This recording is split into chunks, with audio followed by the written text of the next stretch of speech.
বাংলাদেশের রাজনীতিতে হঠাৎ করেই কিন্তু একটা নতুন আলোচনার ঝড় উঠেছে।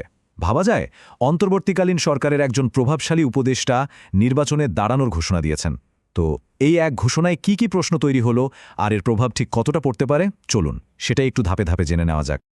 দেখুন, এই পুরো ব্যাপারটা ঠিকঠাক বুঝতে হলে আমাদের কয়েকটা বিষয় একটু খতিয়ে দেখতে হবে। আমরা শুরু করব সেই মূল ঘোষণাটা দিয়ে, যেটা নিয়ে এত কথা। এরপর দেখব এর পেছনে তার কৌশলটা কি হতে পারে। আরও জানব একজন উপদেষ্টা হয়ে প্রার্থী হওয়ার মধ্যে কি জটিলতা আছে, আর সরকারের ভবিষ্যৎ পরিকল্পনার সাথেই বা এর সম্পর্কটা কোথায়। আর একদম শেষে এমন কিছু প্রশ্ন নিয়ে কথা বলবো যেগুলোর উত্তর এখনও কিন্তু পরিষ্কার না। তাহলে চলুন শুরু করা যাক প্রথম পর্ব দিয়ে, সেই নারস্কারা ঘোষণাটা, মানে অন্তর্বর্তীকালীন সরকারের একজন অত্যন্ত গুরুত্বপূর্ণ উপদেষ্টা যে হঠাৎ করেই সক্রিয় রাজনীতিতে আসার সিদ্ধান্ত জানালেন। সাংবাদিকদের সামনে উপদেষ্টা আসিফ মাহমুদের কথাটা ছিল একদম সোজা সাপটা আর সরাসরি, আমি আগামী জাতীয় সংসদ নির্বাচনে প্রার্থী হব।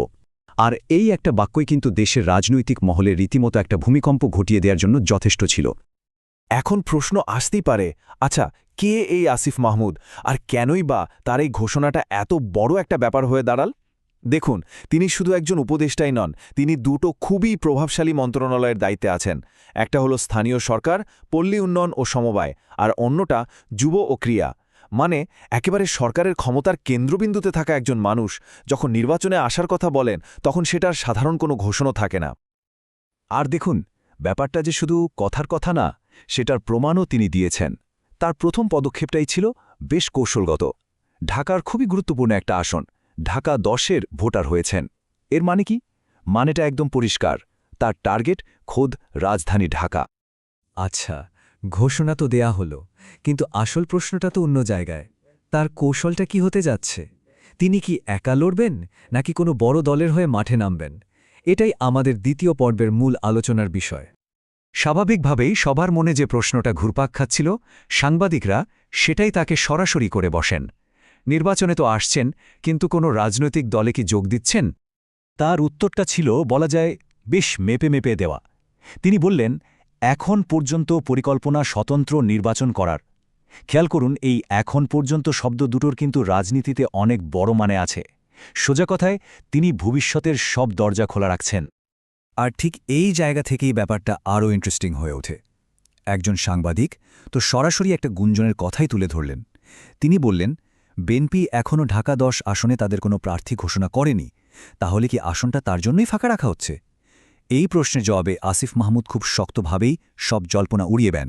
তিনি পরিষ্কার করে দিয়েছেন, আমার কারোর সঙ্গে কোনো ধরনের আলোচনা হয়নি, আমি আমার সিদ্ধান্ত ব্যক্তিগতভাবে এককভাবেই নেব। এবার আসা যাক সবচেয়ে জটিল অংশে, আর সেটা হলো পদত্যাগের ব্যাপারটা।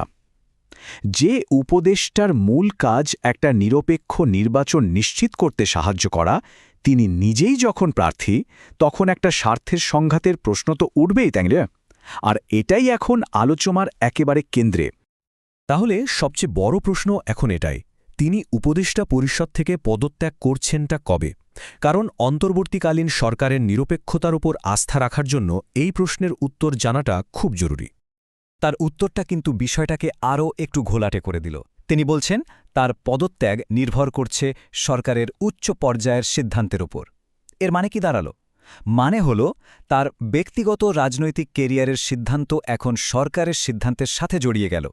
এটা কিন্তু নিরপেক্ষতার ধারণাকেই একটা বড় প্রশ্নের মুখে ফেলে দেয়।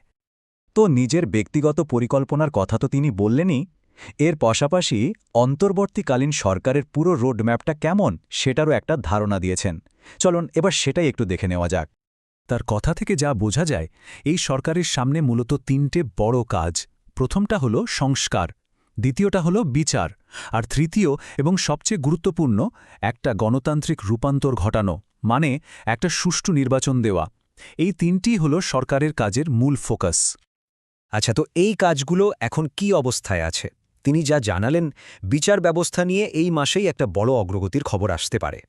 সংস্কারের কাজও নাকি প্রায় শেষের দিকে, আর নির্বাচনের জন্য সরকার সব পক্ষকে প্রস্তুত করার কাজ করছে। কিন্তু আসল প্রশ্ন তো হলো, নির্বাচনটা কবে হবে? এর উত্তরে কিন্তু সরকার একটাই মাসের কথা বারবার বলছে, ফেব্রুয়ারি। তার মানে দেশের রাজনীতির জন্য আগামী ফেব্রুয়ারি মাসটা খুবই গুরুত্বপূর্ণ হতে চলেছে। এত সব আলোচনার পরেও কিছু বড় প্রশ্ন কিন্তু থেকেই যাচ্ছে, তাই না? আর চলুন আমাদের শেষ পর্বে সেই অমীমাংসিত প্রশ্নগুলো নিয়েই কথা বলা যাক, কারণ এখনও অনেক কিছুই কিন্তু পরিষ্কার না। পুরো বিষয়টাকে যদি এক জায়গায় এনে দেখি তাহলে কি দাঁড়ায়? এই স্লাইডটা দেখুন, এখানে মূল অনিশ্চয়তাগুলো খুব সুন্দরভাবে তুলে ধরা হয়েছে। যেমন পদত্যাগের তারিখ এখনও ঠিক হয়নি, উচ্চ পর্যায়ের সিদ্ধান্তের অপেক্ষায়। কোন দলে যাবেন? আপাতত স্বতন্ত্র, কিন্তু ভবিষ্যতে কি হবে বলা মুশকিল। আর নির্বাচন কোন আসন থেকে করবেন সেটা প্রায় নিশ্চিত, ঢাকা থেকেই।